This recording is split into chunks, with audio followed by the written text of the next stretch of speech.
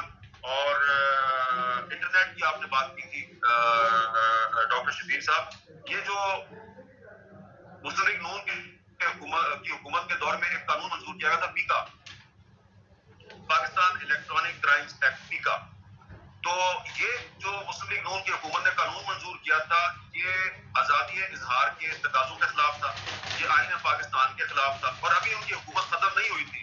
تو کچھ اداروں نے اسی قانون کو ان کے اپنے ہی لوگوں کے خلاف استعمال کرنا شروع کر دیا. اب اسی قانون کو ایف آئی اے استعمال کر رہی ہے صحافیوں کے خلاف. اور جس کسی نے بھی کسی صحافی کی کوئی آپ کو ویلاگ پسند نہیں آیا، اس کو ٹویٹ پسند نہیں آئی، ایف آئی اے والے اس کو کوئی چارج شیٹ نہیں کرتے، کوئی مقدمہ درج نہیں کرتے، بس پیکا کے قانون کے تحت اس کو بلا لیتے ہیں، اس کو تھریٹ وریٹ کرتے ہیں اور اس کے خلاف ایک کارروائی شروع ہو جاتی ہے.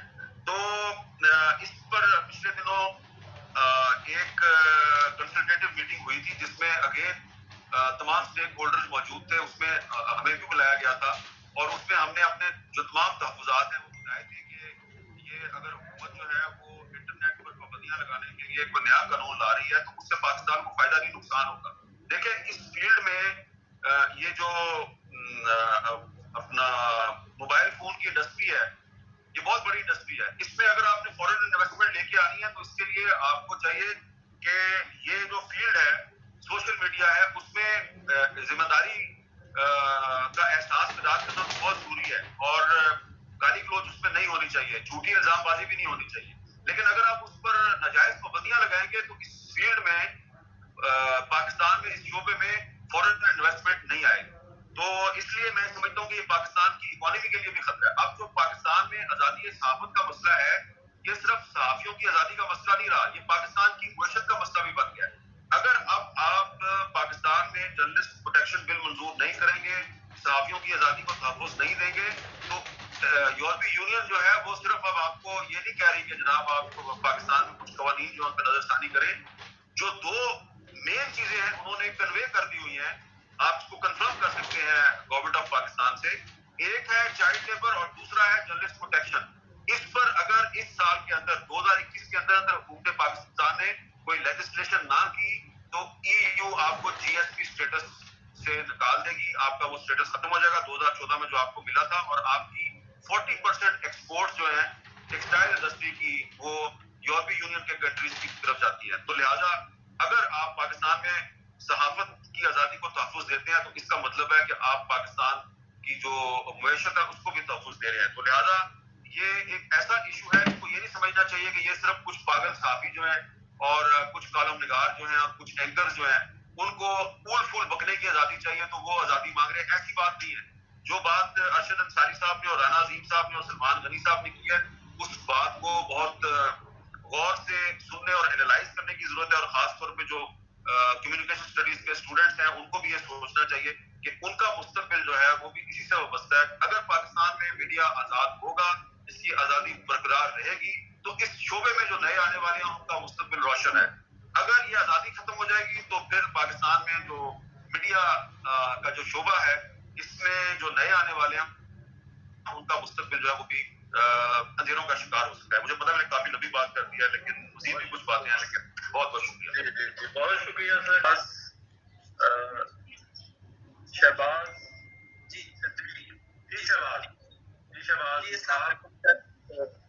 محمد شہباز بات کروں، میں میس کمیونیکیشن کے اسٹوڈنٹ ہوں. اور حامد میر صاحب سے سوال ہے. یہاں پہ میڈیا فریڈم کے حوالے سے ڈفرینٹ اسٹیک ہولڈرز کی بات ہوئی، ورکنگ جرنلسٹ کی بات ہوئی، میڈیا مالکان کی بات ہوئی، حکومتوں کی بات ہوئی. لیکن سر میرا ان سے کوشچن یہ ہے کہ جو سیاسی جماعتیں ہیں جو کہ جمہوریت کے لیے بہت اہم ہوتی ہیں. ان کو حکومتوں سے بھی نکالا جاتا ہے, ان کو پھانسیاں بھی دی جاتی ہیں, ان پہ مقدمات بھی بنائے جاتے ہیں, لیکن ان کے ہاں جمہوریت کے لیے, آئین کی بالادستی کے لیے اور میڈیا فریڈم کے لیے کنسنسس کیوں نہیں پایا جاتا؟ اتنا عرصہ گزرنے کے باوجود بھی ہم ان سے کافی مایوسی کا یعنی ہم شکار ہیں. اس پہ پلیز اپنا کامنٹ. دیکھیں بھائی, جو سیاسی جماعتیں ہیں یہ بظاہر تو ساری کہتی ہیں کہ پاکستان میں میڈیا آزاد ہونا چاہیے, لیکن جب یہ خود حکومت میں آتے ہیں تو یہ میڈیا کی آزادی جو ہے اس کے وعدے بھول جاتے ہیں. اب مجھے یاد ہے 2008 کا جب الیکشن ہو رہا تھا تو تقریباً تمام جو بڑی جماعتیں تھیں وہ یہ وعدہ کر رہی تھیں کہ جب وہ اقتدار میں آئیں گے تو منسٹری آف انفارمیشن کو ختم کر دیں گے. یہ ایک بڑا اس زمانے میں پاپولر وعدہ تھا.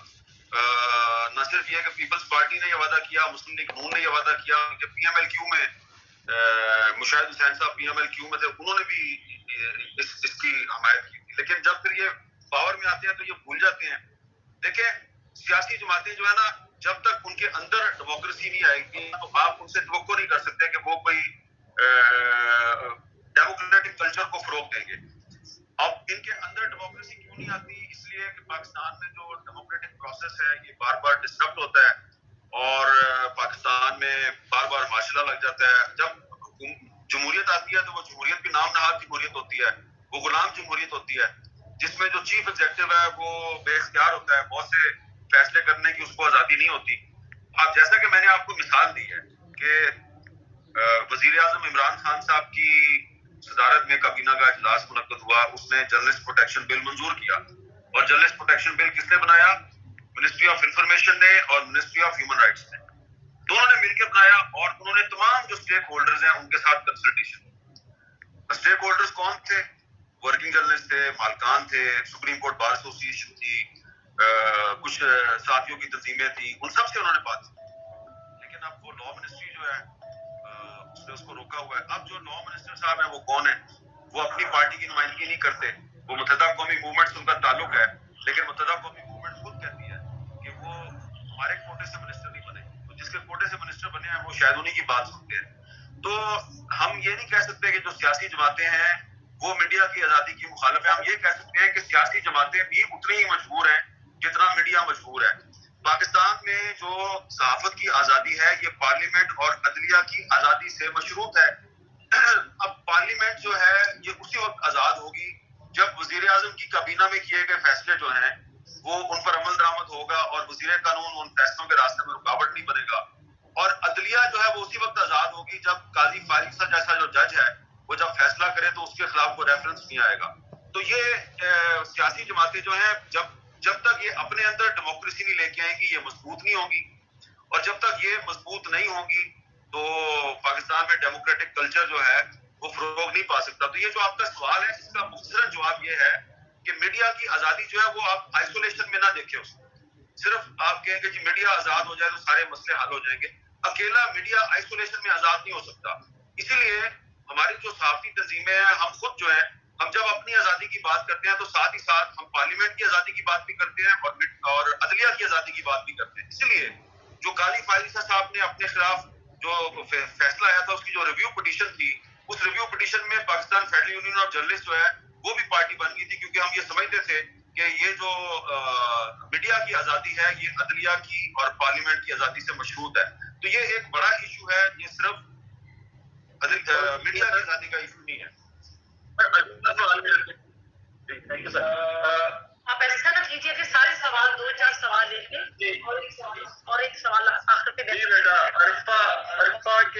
عرفا ہے ایک بچی, وہ کوشچن کرنا چاہ رہی ہے. عرفا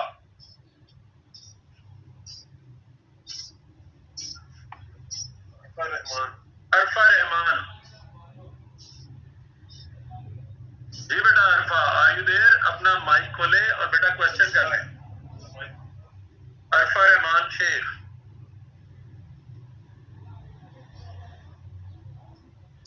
اوکے. شہریار عباسی, جی آپ بیٹا. السلام علیکم, میں امفل اسکالر ہوں میتھ کام سے. تو میرا ڈاکٹر حامد میر صاحب سے اور ڈاکٹر مہدی حسن صاحب سے ان دونوں سے سوال ہے. جیسے حامد میر صاحب نے اپنے اس میں خطاب میں کہا کہ آرٹیکل 19